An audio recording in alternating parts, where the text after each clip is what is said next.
보라, 내가 새 일을 행하리니 이제 나타낼 것이라. 아멘. 사랑의 하나님, 오늘도 우리를 말씀의 자리로 불러주시니 감사합니다. 오늘부터 함께 살펴볼 디도서의 말씀을 통해서 교회를 향한 하나님의 뜻을 잘 깨달아 알게 하여 주시옵소서. 혼란한 시대 속에서 하나님이 기뻐하시는 교회를 능히 세워가는 저희가 되게 하여 주시고, 믿음의 삶에 따르는 놀라운 주님의 역사를 매일 체험하는 은혜가 우리 가운데 늘 풍성히 임하도록 인도하여 주옵소서. 예수님의 이름으로 기도합니다.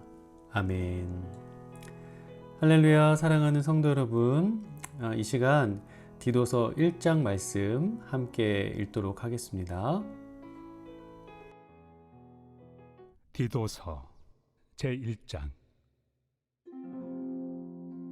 하나님의 종이요 예수 그리스도의 사도인 나 바울이 사도된 것은 하나님이 택하신 자들의 믿음과 경건함에 속한 진리의 지식과 영생의 소망을 위함이라.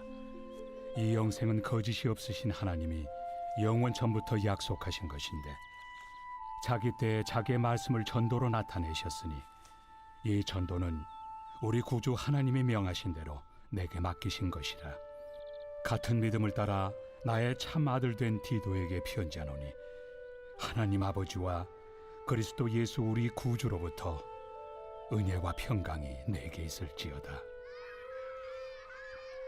내가 너를 그레데에 남겨둔 이유는 남은 일을 정리하고 내가 명한 대로 각 성의 장로들을 세우게 하려 함이니, 책망할 것이 없고 한 아내의 남편이며 방탕하다는 비난을 받거나 불순종하는 일이 없는 믿는 자녀를 둔 자라야 할지라.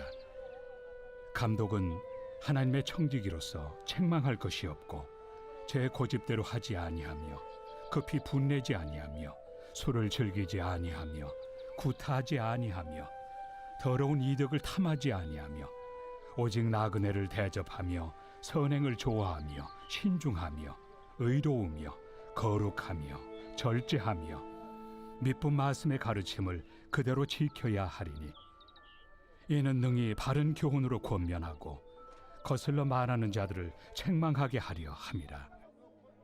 불순종하고 헛된 말을 하며 속이는 자가 많은 중 할례파 가운데 특히 그러하니 그들의 입을 막을 것이라. 이런 자들이 더러운 이득을 취하려고 마땅하지 아니한 것을 가르쳐 가정들을 온통 무너뜨리는도다. 그레데인 중에 어떤 선지자가 말하되, 그레데인들은 항상 거짓말쟁이며 악한 짐승이며 배만 위하는 게으름뱅이라 하니, 이 증언이 참되도다. 그러므로 네가 그들을 엄히 꾸짖으라. 이는 그들로 하여금 믿음을 온전하게 하고 유대인의 허탄한 이야기와 진리를 배반하는 사람들의 명령을 따르지 않게 하려 함이라. 깨끗한 자들에게는 모든 것이 깨끗하나 더럽고 믿지 아니하는 자들에게는 아무것도 깨끗한 것이 없고 오직 그들의 마음과 양심이 더러운지라. 그들이 하나님을 시인하나 행위로는 부인하니 가증한 자요, 복종하지 아니하는 자요, 모든 선한 일을 버리는 자니라.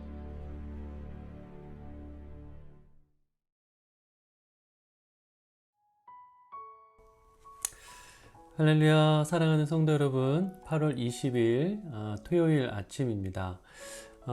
요즘 아침 저녁으로 날씨가 꽤 선선하더라고요. 아침 공기를 마시면 굉장히 상쾌한 그런 느낌을 받습니다. 어떻게 생각하면 소소한 즐거움이라고 생각할 수도 있겠지만, 그런 소소한 즐거움 속에서도 우리를 향하신 하나님의 크신 사랑을 잘 깨닫고 또 감사할 수 있는 저와 여러분이 되었으면 좋겠습니다. 자, 오늘부터는 디도서의 말씀을 함께 살펴보겠습니다. 여러분, 디도서는 바울이 자신의 동역자였던 디도에게 그레데라는 지역에 있었던 교회들을 목회하는 데 있어서 필요한 여러 가지 가르침들을 기록한 편지였습니다. 여기서 말하는 이 디도라는 인물은 바울에게 영적인 아들이라고 불렸던 인물이었어요. 성경을 보면 바울이 자신의 영적인 아들이라고 불렀던 사람이 딱 2명 있습니다. 한 사람은 디모데였고 또 한 사람이 바로 이 디도였어요. 뿐만 아니라 바울은 이 디도를 가리켜서 나의 동역자, 또 그리고 나의 동형제다 라고도 불렀습니다. 그러니까 그만큼 이 디도라는 인물은 바울에게 있어서 개인적으로나 또 사역적으로나 굉장히 중요하고 가까운 인물이었다라는 것이죠. 그리고 이 디도에게 맡겼던 그레데라는 지역의 교회들을 좀 말씀드릴 텐데요. 이 그레데라는 곳은 이 로마 시대의 해상 무역의 또 해상 교통의 허브로서의 역할을 감당했던 섬입니다.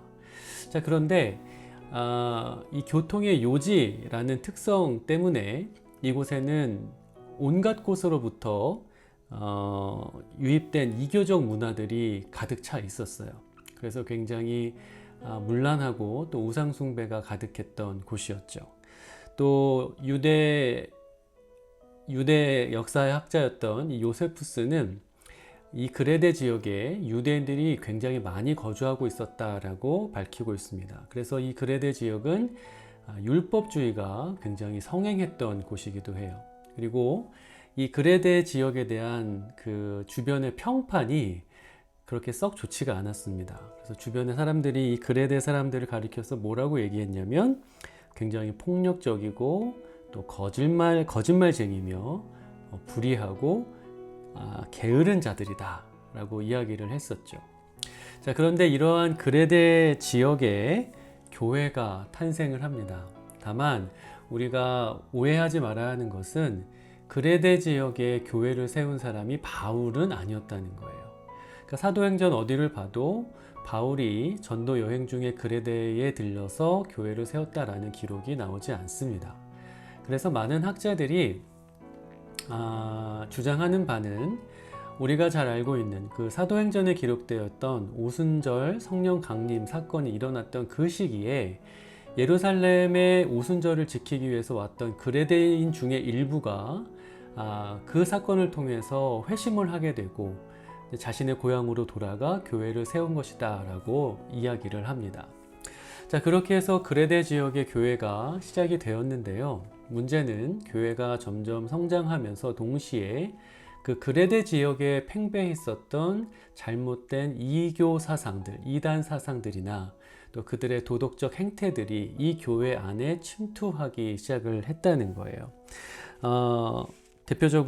대표적인 이단을 말씀드리자면 우리가 앞선 바울의 글을 통해서도 자주 등장했던 그런 이단들인데 영주주의라는 것과 또 율법주의라는 것들을 말을 하는 겁니다. 자, 그런데 이제 62년경에 바울이 로마의 감옥에서 풀려난 뒤에 전도 여행을 하는 도중에 이 그레데 지역을 방문하게 됩니다. 디도와 함께요. 그리고 나서 그곳의 상황을 알게 된 거죠. 그리고 그 문제의 심각성이 매우 크다라는 판단을 하고 그 문제를 해결하게 하기 위해서 디도를 그 그레데 지역에 남겨두고 홀로 떠나게 됩니다. 그리고 시간이 흐른 뒤에 이 디도가 자신에게 맡겨진 그 사명을 잘 감당할 수 있도록 도와주기 위해서 여러 가지 목회적 가르침들을 기록해서 편지로 보내죠. 그것이 저희가 오늘부터 살펴볼 디도서의 내용인 겁니다. 자, 여러분, 디도의 사역은 그레데 지역에 있었던 어떤 한 개교회를 담당하는 것이 아니었습니다. 그러니까 디도의 사역은 그레데 지역에 있었던 여러 교회들을 목회하는 거였어요. 그러니까 바울의 대리자로서 어떠한 사도적 권위를 가지고 이 그레데 전체 교회에게 꼭 필요한 것들을 가르치고 그 교회를 건강하게 새롭게 조직하면서 그 교회를 훈련해 나가는 역할, 그게 디도의 역할이었다는 거예요. 자, 오늘 저희가 함께 읽은 이 디도서 1장을 보면 디도에게 맡겨진 그 역할을 위해서 그 교회의 장로와 감독이라고 하는 지도자들을 세울 것을 바울이 이야기합니다. 좀 더 구체적으로 말하자면 그 장로와 감독으로 세워져야 하는 사람들이 갖춰야 할 자격 조건이 무엇인지를 굉장히 상세하게 기록해 놨다는 거죠. 그 조건들이 1장 6절부터 9절 말씀에 기록이 되어 있고, 오늘 그 말씀을 중심으로 좀 더 내용을 깊게 살펴보고자 합니다. 자, 그래서 먼저 그 디도서 1장 6절부터 9절의 말씀을 함께 잠시 읽어보도록 할게요. 자, 제가 한번 읽어보겠습니다. 내가 너를 그레데에 남겨둔 이유는 남은 일을 정리하고 내가 명한 대로 각성의 장로들을 세우게 하려 함이니, 책망할 것이 없고 한 아내의 남편이며 방탕하다는 비난을 받거나 불순종하는 일이 없는 믿는 자녀를 둔 자라야 할지니라.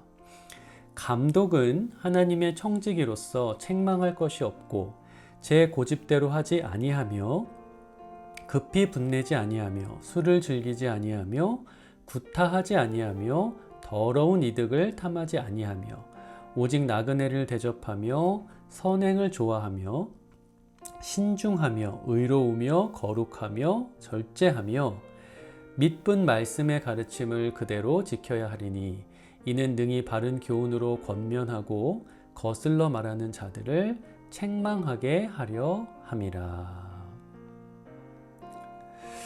자, 여러분, 이렇게 바울이 장로와 감독들로 세워질 자들에게 요구되는 조건들을 나열을 했는데요.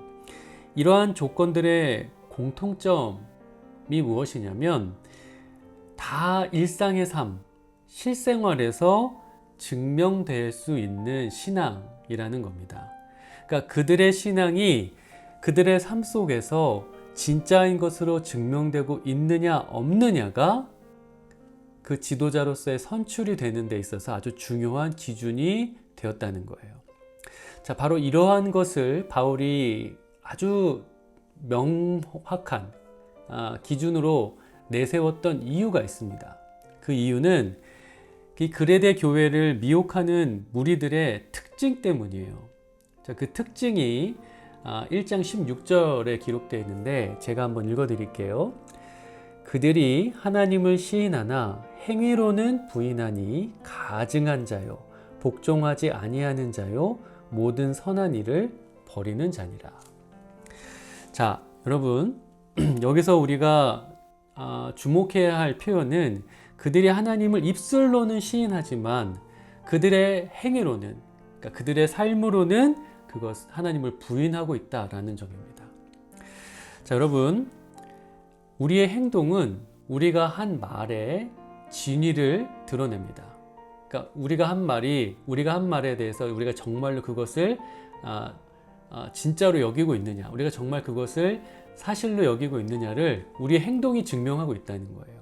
뭐 이런 식 다르게 좀 설명을 드려보자면, 하나님을 안다라고 주장하는 사람들이 있습니다. 그러면 그 사람들이 하나님은 나의 왕입니다 라고 고백을 하겠죠.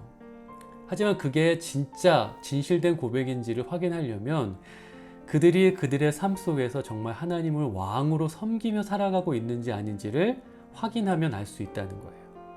또 하나님이 나의 모든 것입니다 라고 고백을 하는 사람이 있는데, 과연 그의 고백이 진짜인지 아닌지를 우리가 확인해 보고자 한다면 그의 삶 속에서 언제나 하나님이 우선순위가 되고 있는지 없는지를 살펴보면 그것을 확인할 수 있다라는 거죠.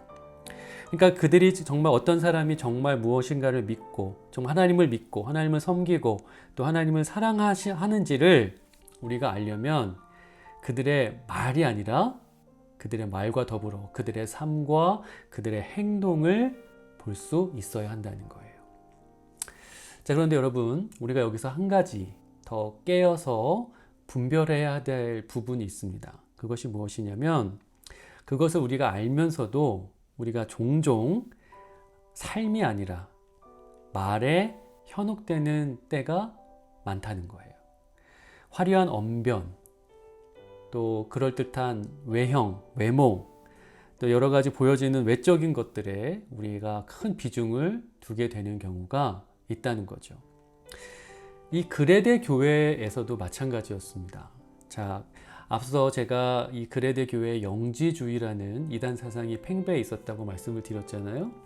자, 그 영지주의에 따라서 아주 음란하고 방탕한 삶을 살아가고 있었던 소위 자칭 그리스도인이라는 사람들이 있었어요.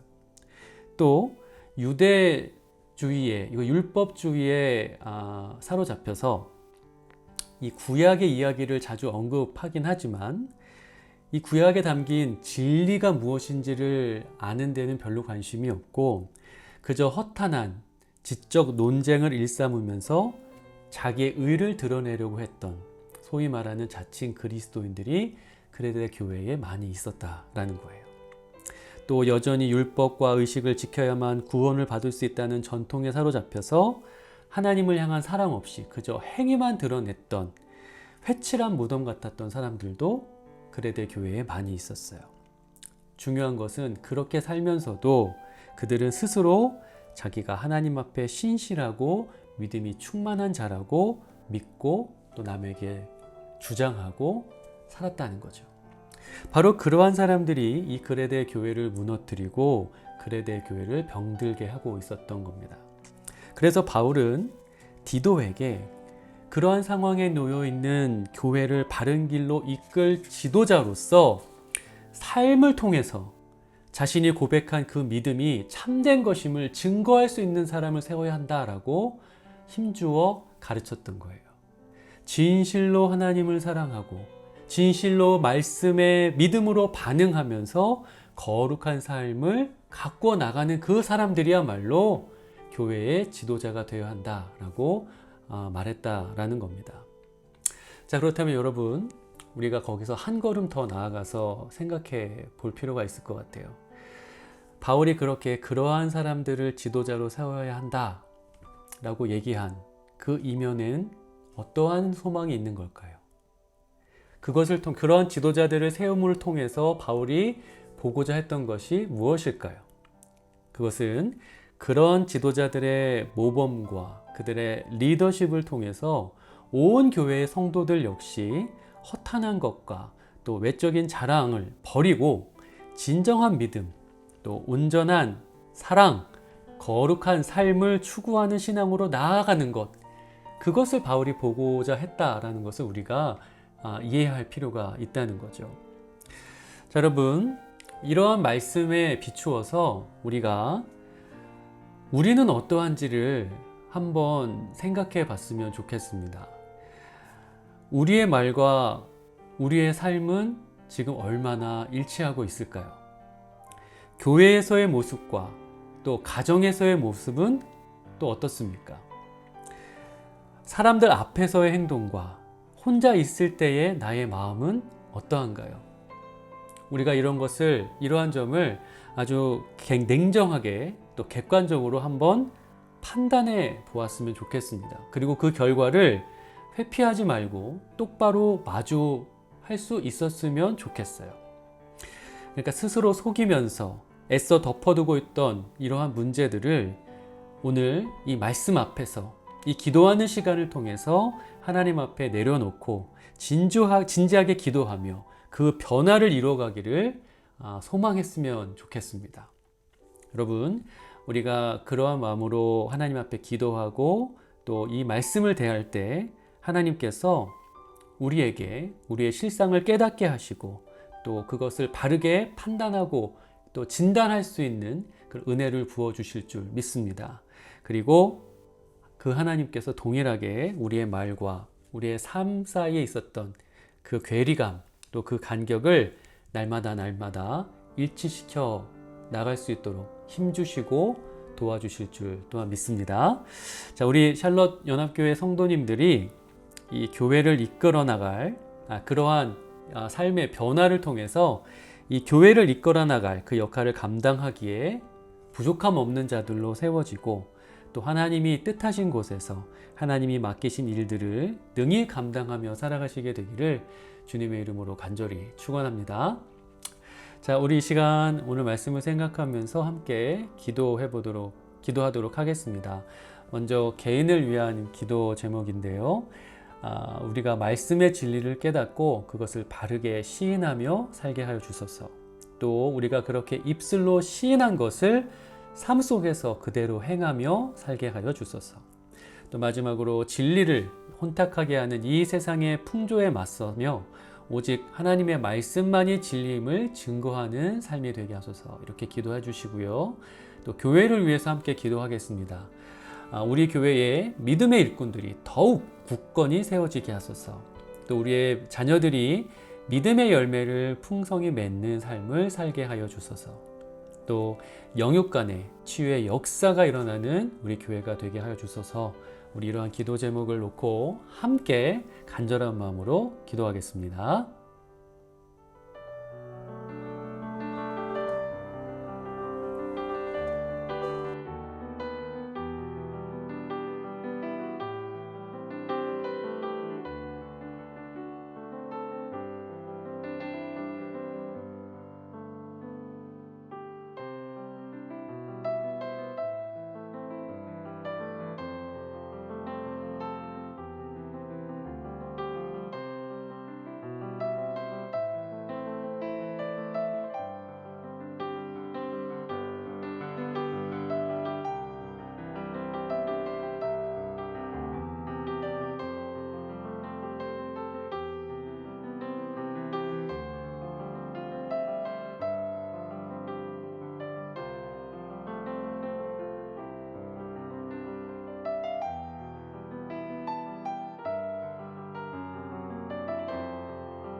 이 모든 말씀 예수 그리스도의 이름으로 기도합니다.